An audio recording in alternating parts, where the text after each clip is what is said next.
The following program includes graphic images and mature subject matter intended for adult audiences. Viewer discretion is advised. It's a crime of the most intimate nature, and it often goes unreported. Of the hundreds of thousands of women sexually assaulted every year in Canada, few will ever tell police. Even when they do, the chances of conviction are slim. But tonight we meet two women who did come forward. And as Vashi Capellos reports, they had two dramatically different results.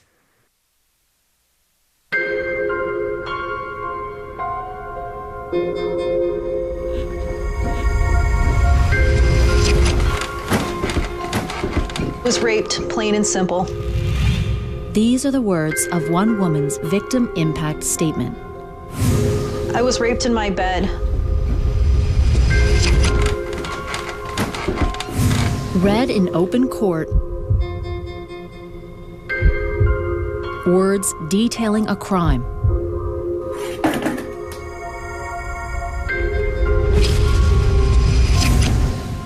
A crime often kept silent.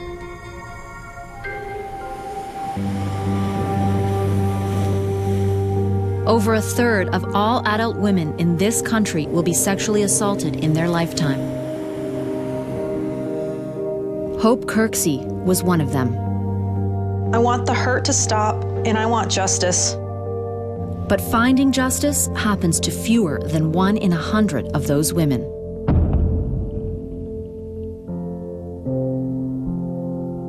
Hope's story sounds familiar. She met a guy online. She liked him. I thought he was not my typical type, but he seemed nice. One date led to two. They kissed.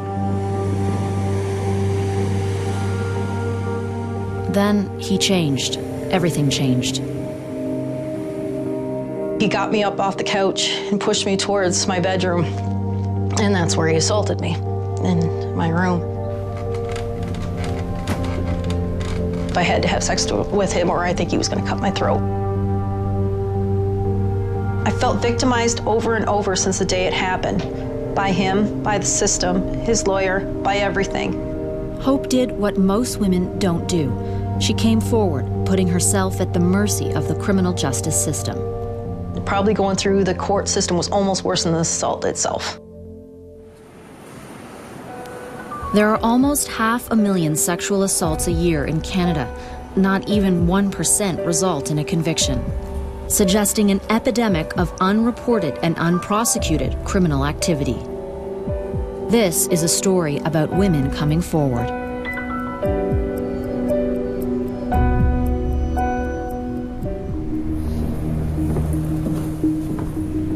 It starts with the police. At first, Hope wanted to forget the whole thing even happened. I said, no, I don't want to talk to the police. I was just in so much shock and so scared at that moment. But friends convinced her. That's when she met Constable Frank Franchella, a 17-year vet on the force. I walked through the interview door, and that's where I first met Hope Kirksey.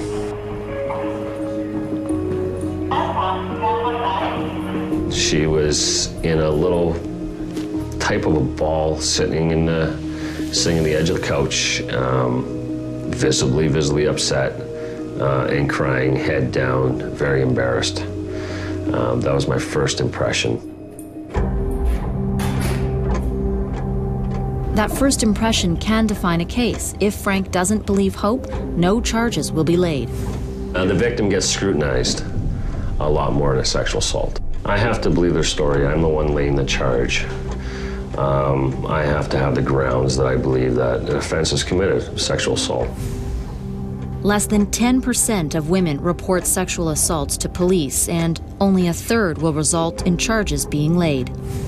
In a case like Hope's, where she was dating the man accused of raping her, it can be an even harder task to convince police the story is plausible. Sexual assault is a very intimate crime.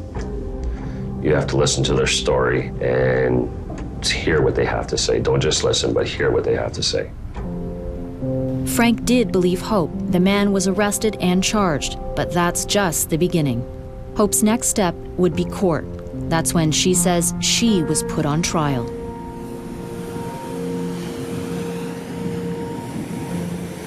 She feels re-victimized. She feels as though she's under attack, that her choices and decisions are being attacked and criticized. And most victims of other crimes don't report feeling that way. Lawyer Pamela Cross has been working with sexual assault victims for 20 years and says myths surrounding rape still make their way into the courtroom.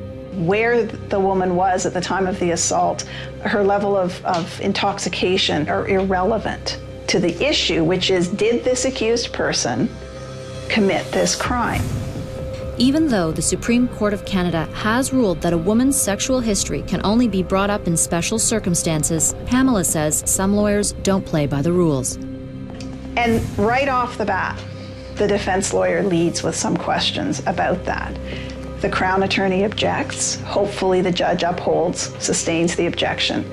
But the question has been asked. The woman who's testifying is now unnerved, as any of us would be, thinking, oh my God, I didn't think I was going to have to answer that question. Am I going to have to answer it?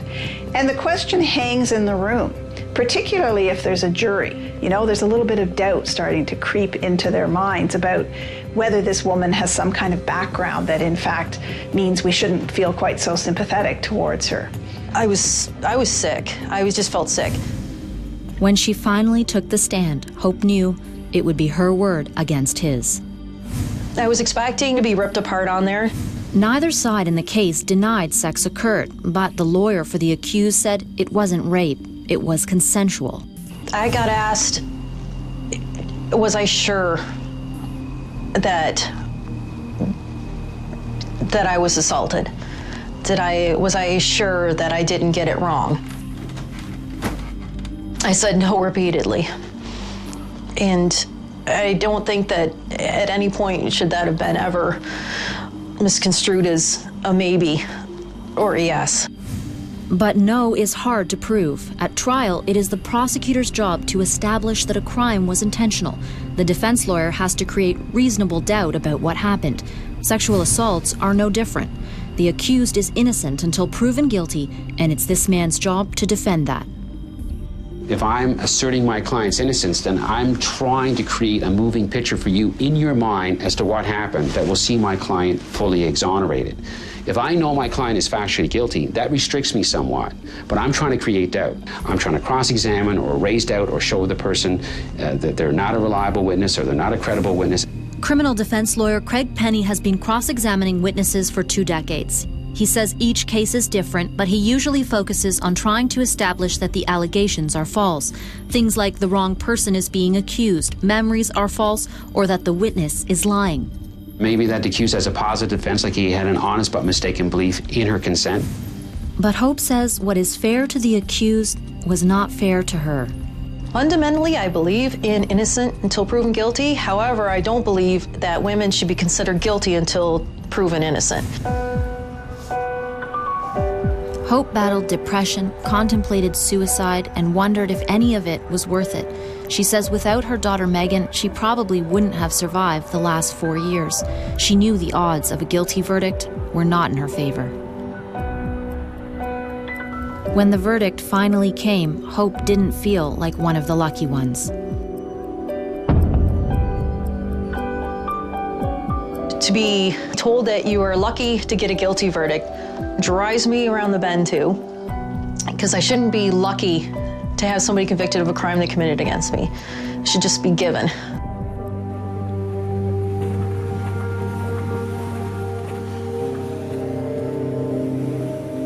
Hope's attacker is appealing the verdict, leaving her in limbo.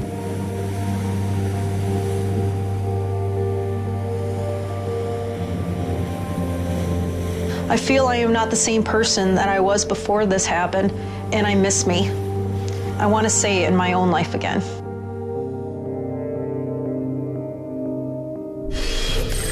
Next, the high price of reporting sexual assault.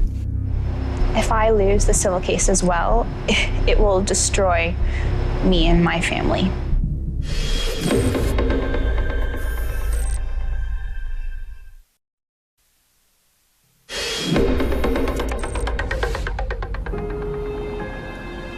Strangers in a dark alley.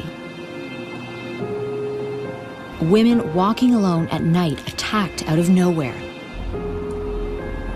The myth of sexual assault is that it's random. But the reality is, sexual assaults happen everywhere and to anyone.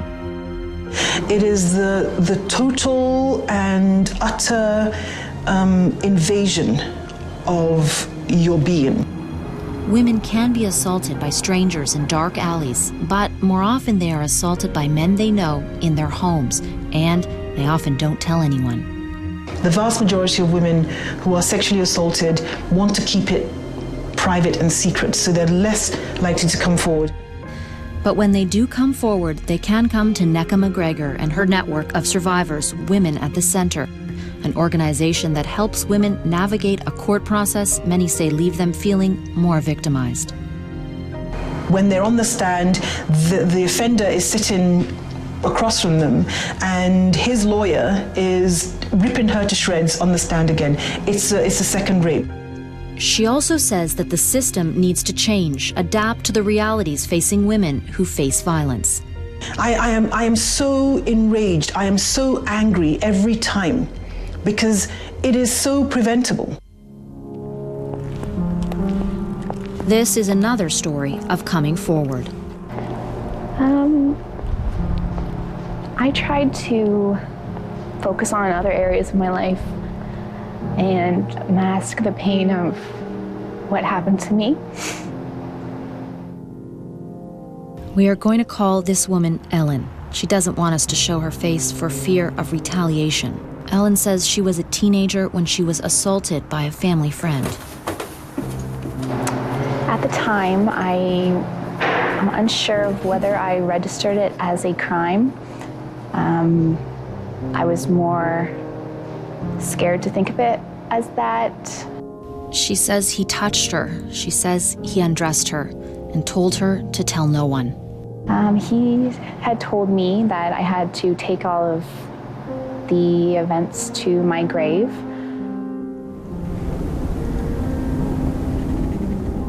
For 5 years, she didn't tell anyone. She says her dark secret was tearing her apart inside, and says since he was friends with her family, she couldn't stop seeing him.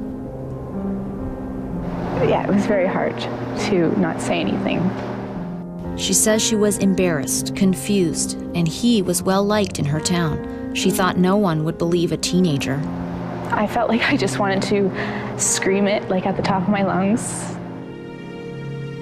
Lawyer Pamela Cross says women like Ellen often remain silent. So a lot of women are making that decision for themselves. I'm not going to be believed, so I'm not even going to bother reporting. It took 5 years for Ellen to come forward and 2 more years for her to see the inside of a courtroom. That's when she says she started to feel like a victim all over again. Yes, they did attack my character. They attacked every part of me, I would say. How easy is it to pick apart a woman's testimony? I think it's very easy to put the victim into a place where she is not as well able to tell her story as she should be. And that then can start to cause some unraveling of the case. Ellen says she was asked why she didn't come forward right away, why she still remained friendly with the accused, her life picked apart to create doubt. Honestly, don't think there was a way I could have prepared myself for that, because it was something I never experienced in my life before. It didn't take long for a verdict, not guilty. I just started crying. I was very upset, frustrated, just so frustrated because of all that I went through and for having it be basically for nothing. Ellen's verdict is what the majority of women who come forward hear. Just because it's not guilty verdict does not mean that I was lying. Lawyer Craig Penny says it might be hard for women like Ellen to come forward, but that's how the system works. We live in a liberal democratic society where we abhor that type that type of error where we convict the innocent person. So we prefer to let the guilty person go. And that's, you have to look at all the reasons why persons are acquitted of sexual assaults. There are doubts that can creep into a case for so many reasons. Does it weigh on your conscience to defend somebody who you know to be factually guilty? Never. Why not? Because I have an important role to play in our criminal justice system. And you either believe in our criminal justice system or you don't. Either you believe in proof beyond a reasonable doubt or you don't. The accused denies that any assault happened and is now suing Ellen for slander and other damages totaling over $500,000. If I lose the civil case as well, it will destroy me and my family. I'm very, extremely stressed by it. But cases like Ellen's are increasing, according to lawyer Loretta Merritt. In the last, I would say, 2 to 3 years, I have probably seen more cases where the victim is sued than the previous 20 years of practice. Civil suits after criminal trials do happen, and the accused has a right to defend their reputation. But Loretta says it's an added burden to coming forward. I understand if the allegations are completely false and made with malice, with an intention to hurt someone, why that person should have a right in theory. But on the other hand, if the person truly was victimized, it's a horrendous slap in the face to have to go through a civil lawsuit after an unsuccessful criminal case. I do not know how I will get over this. While women say they are asked to do their part to report and convict those who sexually assault them, they also say they need help to come forward. I do not feel strong at all. I feel re-victimized. Nobody has the obligation to come forward, but I think they have to. I think that's the only way you're going to get some peace of mind. I will never be quiet about this. This is a global issue, right? It's a global pandemic. I will not shut up.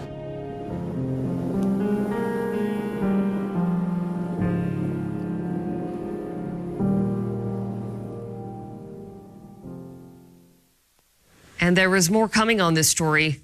Next week, Global News will have new numbers on sexual assault and harassment in Canada. We'll tell you at what age Canadian women are most at risk and why so many cases go unreported. We'll be right back. Coming up, the Canadian whistleblower from Wall Street. You hear people talk about their conscience, and I literally physically was just so ill that I had to come forward.